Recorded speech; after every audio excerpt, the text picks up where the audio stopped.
27 April রবিবার ঐতিহ্যবাহী দানিকোলা মিলন সমাজ মাঠে দানিকোলা প্রিমিয়ার লিগ ফুটবল টুর্নামেন্টের পঞ্চম আসরের পঞ্চম ম্যাচটি অনুষ্ঠিত হলো। আর এই ম্যাচটিতে অংশগ্রহণ করেছিল দানিকোলা ইয়াং জেনারেশন ক্লাব বনাম সোনাখালী স্পোর্টিং ক্লাব। আর এই ম্যাচটিতে হাড্ডাহাড্ডি লড়াই হয়েছিল এবং শেষ পর্যন্ত দানিকোলা ইয়াং জেনারেশন ক্লাব 3-1 গোলে সোনাখালী স্পোর্টিং ক্লাবটিকে পরাজিত করে। তো আজকের এই ভিডিওর মাধ্যমে আপনাদেরকে এই খেলাটির হাইলাইটস তুলে ধরবো। শেষ পর্যন্ত আপনারা অবশ্যই ভিডিওটি দেখবেন।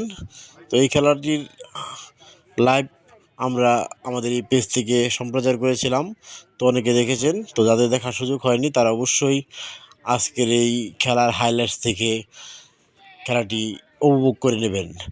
তো যারা এখন পর্যন্ত আমাদের এই পেজটাকে ফলো করেন না তারা অবশ্যই ফলো করবেন, এবং কি যারা নিয়মিত লাইক কমেন্টস করেন তাদেরকে আন্তরিক ধন্যবাদ জানাই। তো খেলার ভিডিওর শুরুতেই আমি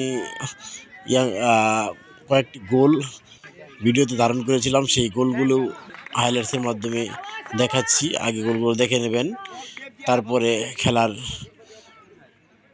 ভিডিওটা একের পর এক দেখে নেবেন। পাল্টা আক্রমণে বিপর্যস্ত হয়েছিল দুই দলের গোলরক্ষক, সমানতালে আক্রমণ হয়েছিল। লাল জার্সি পরিহিত দল হচ্ছে দানিকোলা ইয়াং জেনারেশন ক্লাব এবং আকাশি সাদা জার্সি পরিহিত দল হচ্ছে সোনাখালী স্পোর্টিং ক্লাব। তো দানিকোলা প্রিমিয়ার লিগ ফুটবল টুর্নামেন্ট সবসময় জমজমাট হয়, কারণ হচ্ছে দানিকোলা ইউনিয়নের প্রত্যেকটি ওয়ার্ড থেকেই প্লেয়াররা আসে এখানে খেলতে, এবং দানিকোলা ইউনিয়নের স্বনামধন্য ক্লাবগুলি যারা আছে সেই ক্লাবগুলি থেকে বাছাই করি আমরা ভালো ভালো ক্লাবগুলিকে এই দানিকোলা